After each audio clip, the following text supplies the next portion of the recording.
Hey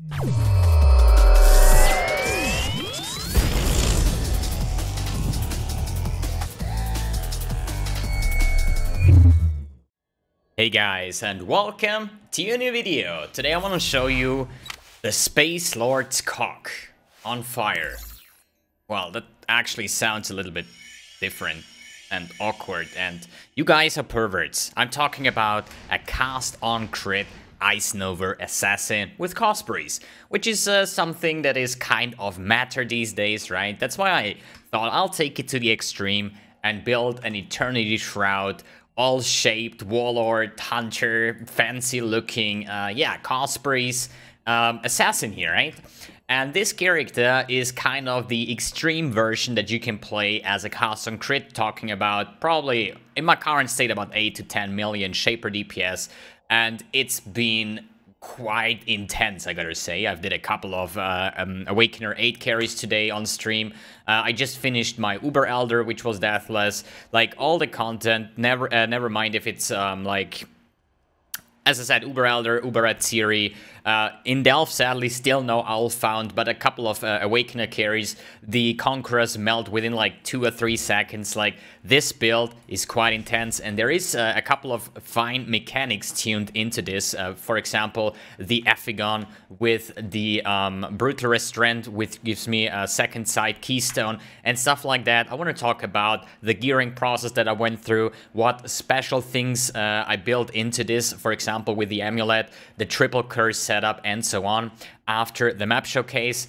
And yeah, to be honest, this build cost me a lot of nerfs and a lot of exalts. We're talking about, let's say, a couple hundred exalts, okay? So it's definitely worth more than a mirror, and yeah. But it's still for the fun process, and the typical cast on crit is nothing special these days. So I thought I'll take it to the extreme, and let's take a look how this looks like built in with an Eternity Shroud. So for the map showcase, I think we're just going to take any tier 16 Lava Chamber, maybe something with a nice layout. Maybe a cannon map is not even bad. So we're going to choose this thing up here, make it a little bit harder, 91, 91, 72, 82, 75. Can we get like 100 plus or something? 107 here. Can we val it? Okay, I didn't really see if there's reflect or something. Like, I have no idea what this map is about. I don't really care. We're gonna choose it up with like Legion Encounter probably. I don't know, like Harbingers is taking a little bit longer. Let's just choose it up with a couple of Sextants, and then we're just gonna run it like that, I would say. And you're gonna see that the build is quite, yeah, intense. It's actually fun to play. Let's actually do some Nemesis. Maybe we find a Headhunter, right? We could actually, wait. What if I take my belt here, item level 43, and take an Ancient Orb with me? Because maybe, you know the deal? Wormsmold. Never mind. This is not a video about Wormsmold, this is about the build. So, all we do is right-click, pop your flasks, and just, yeah, have some fancy explosions. The build is quite fast to play, it's very enjoyable. It has some built-in Val Ice Nova to kill off big packs, and also, like, yeah, whatever crosses your way, absolutely no problem. As I said, boss DPS currently about, like, 8 million, 9 million, 10 million. It's a lot, actually. Oh, actually, hey, I'm lagging. What is this? Packet loss? Holy shit. So here's some Cassia.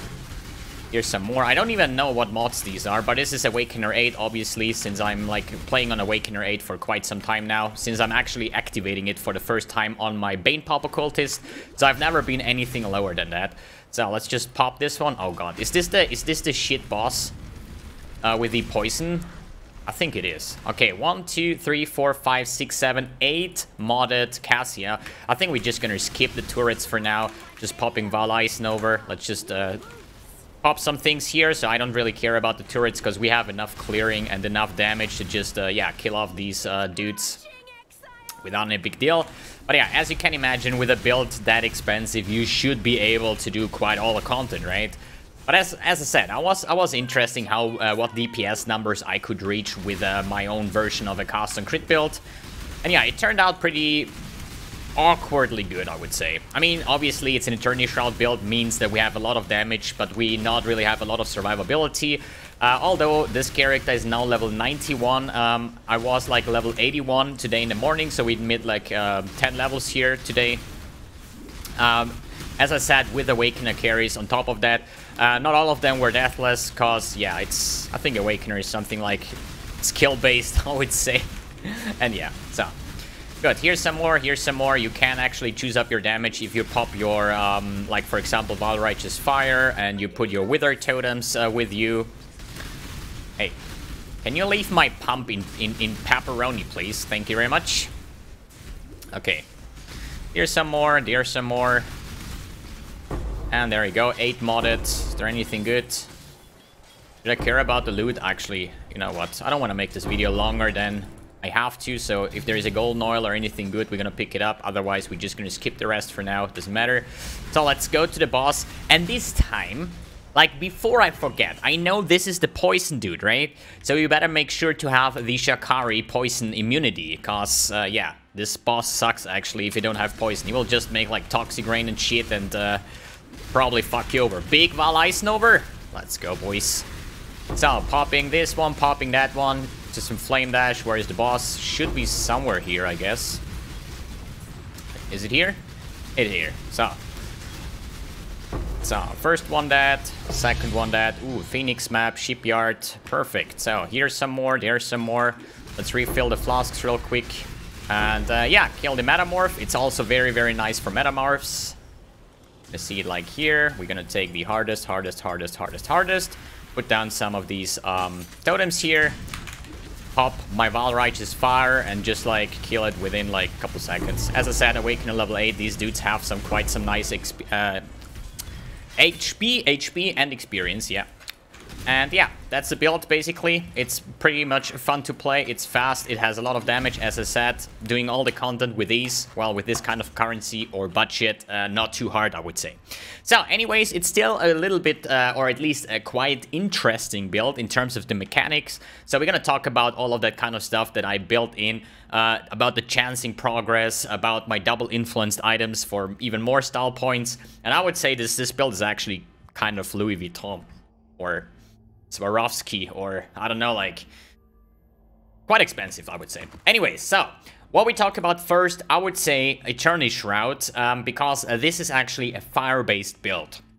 So I want to go over the progress here of converting. If you are planning to play with an Eternity Shroud yourself, how does this look like? How does this work like? So we open a notepad here, and basically the main fact here is gain 5% of elemental damage as extra chaos damage per shaper item equipped. So I have all of my items are shaper and something else. This something else doesn't really matter too much, but it's about the shaper stuff here. So I'm having 10 items here, means I'm getting 50% elemental damage as extra chaos damage. So elemental damage means all elemental, lightning, cold, and fire, okay? This is not only just one type, it counts for every single type of element that we are doing before we converting this, okay? And this is why conversion is so important. So that the typical rule of converting stuff is we start with physical damage, then we move into lightning damage, then we move into cold damage, into fire, into chaos. This is the rule that applies on every single conversion, and it will always follow exactly this rule. You cannot convert cold into fizz, or fire into lightning, or fizz into chaos. There are items that would probably do that, but this is always from left to right, okay? So you could technically convert fizz into chaos or lightning into chaos, but you can never convert chaos into something backwards, okay? So the way this works is every time we are converting into the elemental damage, which is exactly lightning, cold, and fire, based like on elemental damage as extra chaos, we're gonna get the portion of extra damage, same as from the Ethereal's Promise, for example, right? So if we have the flask up, we're gonna have, or let's talk about only the Eternity Shroud. So basically what that means, the best way to do that is if you would convert physical into lightning, and now you would probably gain, or at least you would gain the 50% ally damage from lightning as extra chaos damage, okay? So this is the first step. The next one, then you can convert lightning into cold. This is the next step. You can do that with Call of the Brotherhoods, for example, because this ring is basically, I have that somewhere here. you can equip 2 of those, and basically that says 48% of lightning damage convert to cold damage. So if you use 2 of those, you have 96% from your lightning damage convert into cold. And once you convert that, you get 50% of that lightning damage as extra chaos. Here I have a small mistake. Let me quickly convert that. You're not gonna get anything extra from physical, okay? So forget about this one here. We're gonna copy paste this one over here, actually. So this is the right way to do, because you're not going to get anything from physical. But you would start with physical into lightning, then from lightning into cold, because you're getting all the lightning damage extra. The next step would be cold into fire damage conversion. This is what I'm doing here with the Pyro Ring and also with the cold to fire support. With a new catalyst with the elemental damage, you can get 20% extra. It means you're not having 40% cold to fire, you have 48%. And the cold to fire support will have another 50% cold converted to fire. That means we have 98% from cold to fire. So now we're getting the 50% ally in base of cold damage as extra chaos. And we are, as I said, having 98% here from the cold damage into fire. And then you can do the same. You can convert fire into chaos, and you would gain basically the 50% ally from fire base as extra chaos. So that means, and in the quick form, every time you're converting into an element with this either lightning, cold, or fire, you're gonna get the extra portion of chaos. So that means in the end, if we have 100% damage, this is the damage that we're doing here, right? This is the Ice Nova, the Frostbolt, basically the Ice Nova in this case, because I have the cold to fire support on my Ice Nova, and also basically counts for the Cyclone, but it's not about Cyclone. Cyclone is just a trigger for the Awakened Cast and Critical Strike. That means, as I said, I have 98% conversion. So let's say we're having about 2% cold damage. Then we're having, I mean, this is not the exact numbers, but this is how it looks like currently at the moment for my build. I would say we have about, let's say 30% fire damage, and then we have about 68%. You know what? Let's do 29. Looks better. So, is this correct? Yeah, should be correct. So, and we have 69% chaos damage. So this is basically the 100% of my damage is based on cold, fire, and chaos. We are skipping the lightning and the physical part because Frostbolt, Ice Nova are cold spells, so we can convert cold into fire as we learned, and then we get twice as much the Eternity Shroud proc. And this is how the damage sums up. So based off my actual cold skills, I'm only having 2% left cold damage, right? And then from my fire damage, basically 98% is getting converted into fire, but since I'm having so much extra damage coming from Ethereal's Promise, from the Eternity Shroud, we're gonna have a bunch of chaos. So this build is actually a fire chaos build rather than a cold build. So what this does basically means that I'm not focusing on cold resistance stuff or minus cold resistance on the Helm or the Pandemonius or anything like that, right? That you are usually used to run with a custom crit Frostbolt setup. So, which comes to the next part, curses. I'm running triple curse here, right? This is my self-crafted Vortex Nail, currently with Ally Weakness and Assassin's Mark. The Ally Weakness will lower the all resistance basically from the enemy, but we are only taking advantage of the fire here because we are not dealing any lightning damage and we are only dealing a minor part of cold damage. So if I just mouse over my current Ice Nova, you see that I have like 600 damage cold, 50,000 fire, and 40,000 chaos. So actually, like with the flasks up, the chaos portion gets even higher. So I would say it's not even that correct. So I would say like more like this, probably. But as you see, our damage is based off fire and chaos, the majority of chaos, but still a big part of fire. So that's why I want to build in, for example, a flammability. This is something not used on cast and crit builds, but based on my Eternity Shroud. And since I know what is my damage proportion, which kind of elements, or basically chaos, I can now basically adjust my gear and my setup here based on that. Means if I use Frostbite here, which is the typical version, the Frostbite will only count for the damage here from the cold, 2% cold damage. But if I'm using Flammability, I'm getting the damage bonus for the rest of the like 39% fire damage here, right? So this is way better. And as I said, the Ally Weakness here counts for cold and fire damage, but cold is like a minor part. Good, means we have, how can we actually trigger 3 curses. Like 1 do you have naturally, right? Then 1 I do have with the allocates Whispers of Doom. That is basically the part over here. It's double gold black. You can apply an additional curse. So basically means that my ally weakness and my assassin's mark is safe. So how can I get the 3rd curse? And if you use an awakened curse on hit support, as soon as it hits level 5, it says you can supported skills can apply an additional curse. That means if I'm cycloning, my Cast Breach will trigger the Frost Bomb since it's a cold spell. And when the Frost Bomb hits or basically detonates, it will then curse on hit, flammability. And since this is an awakened curse on hit, I can have 1 extra curse only for this link. Okay, so that has to be linked. And now I can apply the flammability as my 3rd curse. And the flammability with the ally weakness bumps up my fire damage quite a lot, and therefore also like the chaos damage that I'm doing, like the global damage basically, right? Good. What is the next part? What are the auras that I'm using? It is Hatred, Flesh and Stone, and Herald of Ash. And you might wonder now, why Flesh and Stone? I mean, what does Flesh and Stone bring you, right? And this is the combination that I choose to go with this type of amulet here. So we are running the Ephigon. So this is actually a quite bad amulet, I would say, or nothing too special here. This is the Fated Unique. And if you're chancing the... Wait a second, I need to check... I think... let me quickly check what is the first stage. I kind of forgot the name. The Ingonom, right? This is a gold amulet, and you can chance that. And the way I did it, I was buying a shaped gold amulet, and I chanced it into the Ingonom, or Igonomon.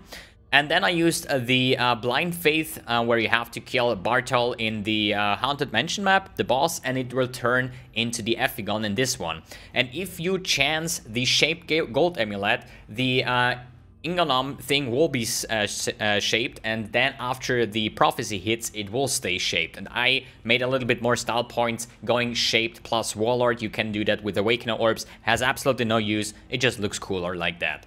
Good. So what does this amulet do? Your hits cannot be evaded by blinded enemies, okay? Means that I'm going to have 100% hit chance against enemies that are blinded. Since we're a spellcaster, basically, that is using or capitalizing on a spell crit and spell multiplier and stuff like that, but we're triggering with our Cyclone. So I need to have accuracy. Usually you would put in here the blue nightmare, the blue dream or something like that, that will transform, or basically based on your intelligence in radius, you're getting accuracy. And if you're built the bottom way here, you're gonna get like 1000 extra accuracy, which will bump your hit chance to about 90% or something, right?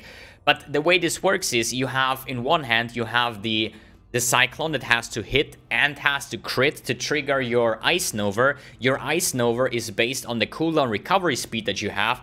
That basically sums up what is the number of maximum Ice Novas that you can proc with your Cyclone. So you need to check that your Cyclone is hitting, critting, and it has also higher attack speed than the proc rate of your Ice Nova. Sounds complicated. Well, once you're getting used to that mechanic, you are basically getting yourself ready to check all of these points. But I found out with the Ephigon, which says your hits cannot be blinded, your hits cannot be evaded by blinded enemies, means I'm going to have 100% hit chance without caring about accuracy, because currently I'm having 38% hit chance on my Cyclone, which means like every third hit basically, every third hit I will actually hit the target, right? Which is actually super bad. But with this one, we have hits cannot be evaded. So how do we blind enemies? With the Flesh and Stone. Once we're in Sand Stance, it says nearby enemies are blinded while in Sand Stance. Means they are blinded, and therefore my hits cannot be evaded. So means I have 100% accuracy. What else could I do with that? I choose to go with a Brutal Restraint by Nasima, and this will convert the keystone here that is actually Mind Over Matter into Second Sight, which says you are blinded. Blind does not affect your light radius, but 25% more melee critical strike chance while blinded. So as you see, I am permanently blinded here, which is actually bad because this lowers my accuracy quite heavily. But since we are blinding the enemy and we are getting the hits cannot be evaded by blinded enemies, means no matter, even if I have only 1% hit chance, I will guarantee hit the enemy non-stop as soon as it's blinded. And it usually takes about 250 milliseconds for the Flesh and Stone to blind the enemy. Usually on mapping it's not even a big deal because your Frost Bolts, your Ice Nova, like everything will be dead. But for bosses it's going to be super nice. So this way we make sure that our Cyclone has a 100% hit chance, and we're also getting the 25% more melee critical strike chance, which allows our Cyclone to crit even more, and that means I can maximize the number of Ice Novas I can proc, right? And if we're gonna take a look at my path of building, one single Ice Nova currently has almost 900,000 Shaper DPS per Ice Nova, and I have a trigger rate of 0.11 based on my Awakened Cast and Crit, and that basically says the more it's leveled up, the higher is the proc chance because you have more cooldown recovery speed. And since I'm using boots with increased cooldown recovery speed as well, you can also use a shaped belt with a cooldown recovery speed. But it basically kind of means that I can proc my Ice Nova from my 6-link, the one that is doing the most damage here, the 900,000 per second.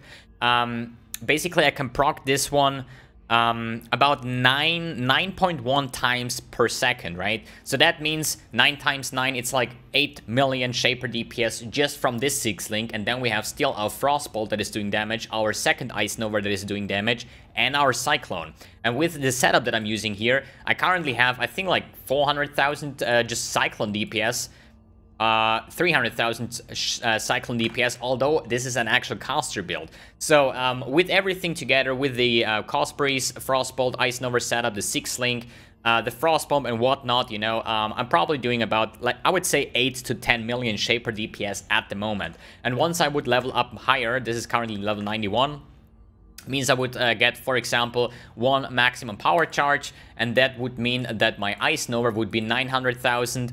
What else would I get? Probably 1 more jewel slot for maybe multiplier, but you can easily get this one once you level up. You could get this one to like more than 1 million Shaper DPS per Ice Nova, okay? This is the important fact here. Good, what else do I build in? So we're gonna make sure that we have the blind, the self-blind for the more critical strike chance. And if I take a look at my Cyclone again, I'm currently having 96% effective crit chance for my Cyclone, and I'm having 99.44% effective crit chance on my Ice Novas. So probably out of 100 strikes, only 1 will not crit, right? So that's why we have to maximize it. On this part, as I said, we are currently having, if I have the calculator, I say 1 divided by 0.11, which is my current skill cooldown. It says I can proc 9.09 times per second. If I take a look at my Cyclone at the moment, so we go for actually, wait a sec, I forgot my Wither stacks. Wait a second. Frostbolt, Ice Nova, not this one. Ice Nova, Ice Nova. I'm already having 1.2 million Shaper DPS. I forgot my Wither stacks. Holy shit. I'm so bad. Anyway, so then we have more than 10 million Shaper DPS. Good. The thing is, my Cyclone currently has an attack rate of 9.05 and my maximum proc rate is 9.09. That means that my Cyclone is actually too slow for the maximum amount of procs in this one, right? That would mean for the next stage, either I'm getting more attack speed on my tree, which is kind of close by anyways, or I'm gonna take a Blood Rage, for example, in my cast when damage taken setup. So if I'm just adding here, let's say a Blood Rage setup, right? Or at least only Blood Rage, I'm getting to more than 10 attacks per second, so I'm higher than my maximum cast rate of my cast and crit setup, which will allow me to have the maximum amount of procs per second, right? So you can just like check yourself where you're gonna put this one in, maybe even skip the cast when damage taken Immortal Call setup for another like Blood Rage, maybe even with Enhance or something like that, or whatever you wanna do with it, if you're actually willing to play a build like that.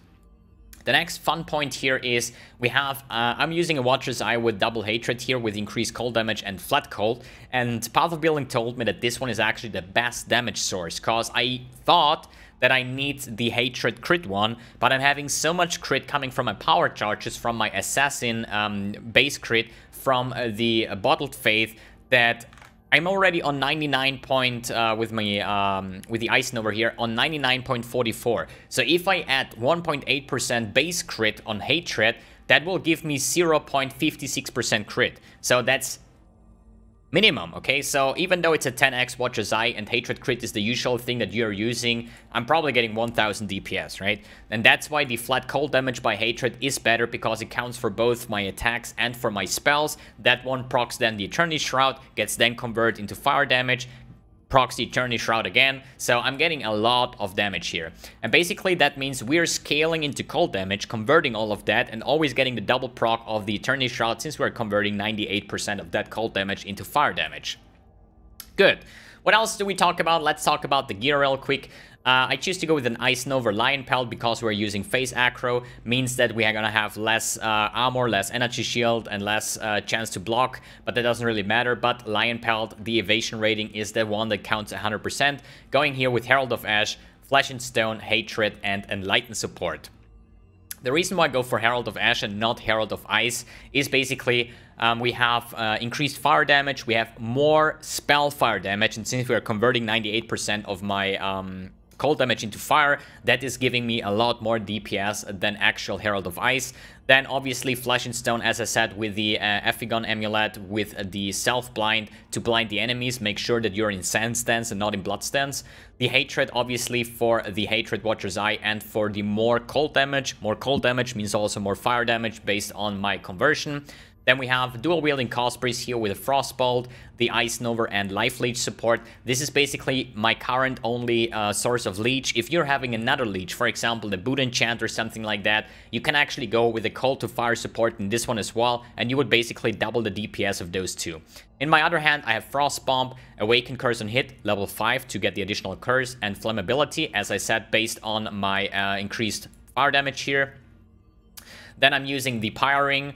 This is also like you have a Sapphire Ring in Shaped and then you chance it. It took this time around, was pretty fast. It was like 500 chance orbs until I got the Pyre Ring. Usually I assumed that I will get like probably 5 or 6 Dream Fragments before hitting the Pyre Ring, but I was super lucky on that one, so I got that going for me. Don't forget the quality, the Catalyst for elemental damage, so you're gonna get from 40 to 48% damage conversion.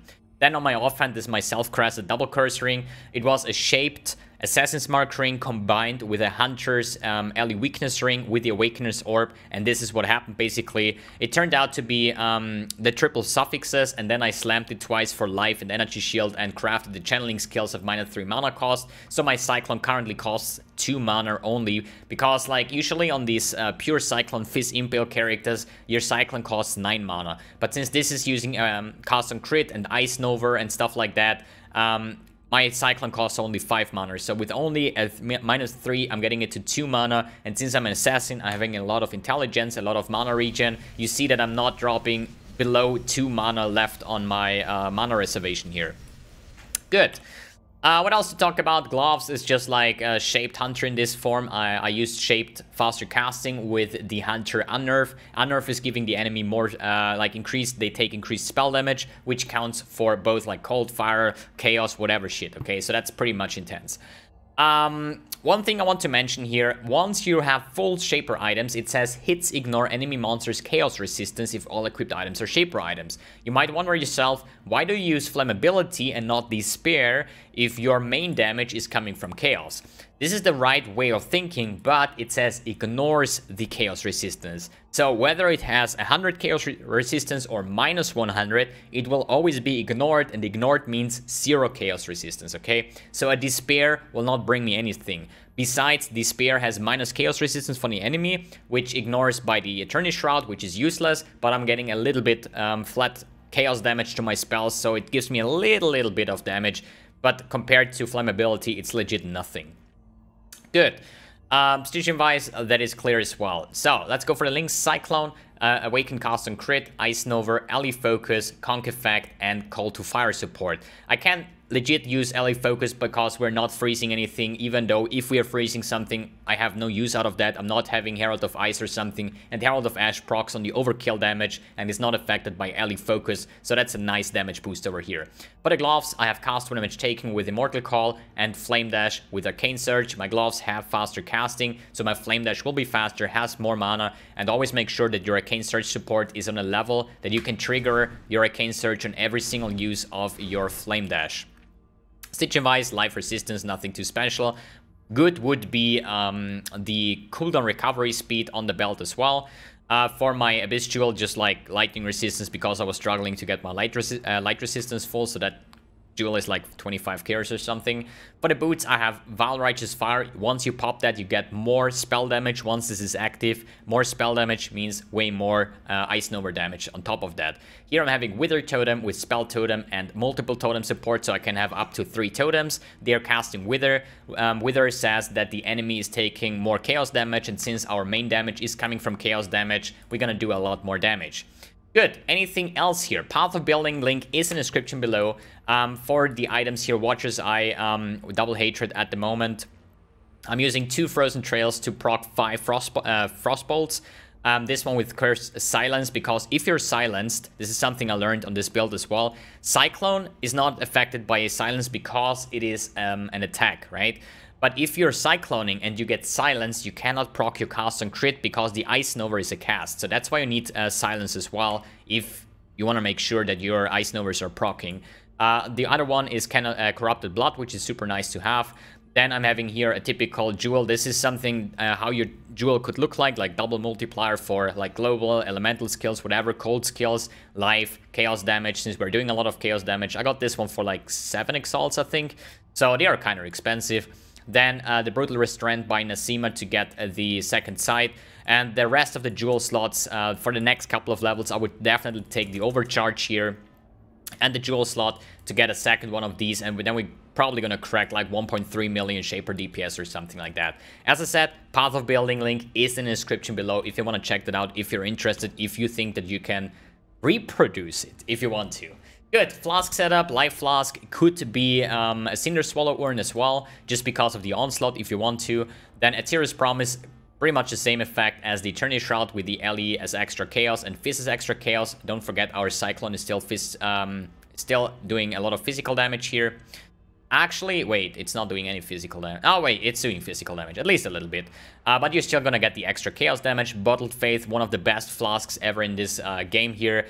Make sure that the enemy is on consecrated ground, so it takes 10% increased damage, which is insane, and the base crit on top of that. Diamond Flask, not too necessary because I'm having so much crit, but hey, why not? Freeze immunity over here and the Quicksilver Flask to move even faster. For the Pantheons, I choose to go with Soul of Solaris and Shakari. Soul of Solaris as a defensive option and Shakari for poison immunity. Once I do Uber Elder, I switch to Soul of Yugul and I'm fine. Good. Pantheons, I helped Alira. It's a crit build, so I took the crit multiplier and the all resistance. For the cosmetics, I'm having double Seraph Sword with a new Dark Prison weapon effect, Dark Prison character effect, and footprints, with the full Transcendent set with helm, body armor, gloves, boots, some Void Wings, some Void Sin Talon helm attachment, Holy Eyes that you can barely see, and yeah, the Transcendent Portal effect and the Celestial Cyclone effect, which looks pretty intense with the Dark Prison weapon effect. It just looks insane, I don't know. Then a double Arctic Ice Nova effect, Frostbolt for Black Hole. Then we have the Sun Prison Herald effect, Celestial Blood and Sand, Monolith Aura effect from Legion. Then we have the Dark Immortal Call, Stygian Flame Dash, Vile Righteous Fire with the Celestial Righteous Fire effect, Celestial Wither, and the Arcane Tome Totem Skin. God, a lot of talking, a lot of explaining, although I know that's not a lot of people can actually replicate that, but I thought I'll give it a go. I want to build a very intense and sick Ice Nova assassin. I would say, I mean, if you have too much currency, I mean, it's definitely worth trying to go for some nice Cause Priest Malice, for example, here in the shaped Warlords edition, or you can make some other fancy stuff. I would really love to play this one with the Headhunter, but sadly I wasn't really too successful with chancing double influenced leather belts yet. Yeah, it's like 150 exalt already down the toilet. Sadly not. Maybe for the next build, because I'm also having like other items like Space Lord's Prismatic Eclipse with 3 white sockets. So maybe even after this character, we're gonna make some, yeah, max AoE Cyclone. We're gonna see how that one will work out. Maybe even in an Eternity Shroud version or whatnot. We're gonna see. Okay, guys, that's it for the video. If you have any questions, let me know in the comments below. Besides questions like, hey, why is this build so expensive? You know, I mean, as I said in the start, it is expensive, and obviously it has done all the content multiple times. It was a very pleasure for me to play that build, and now we're gonna move on to the next. experiment, project, gambling, whatever it's going to be. Thanks for tuning in, thanks for watching, and see you in the next video.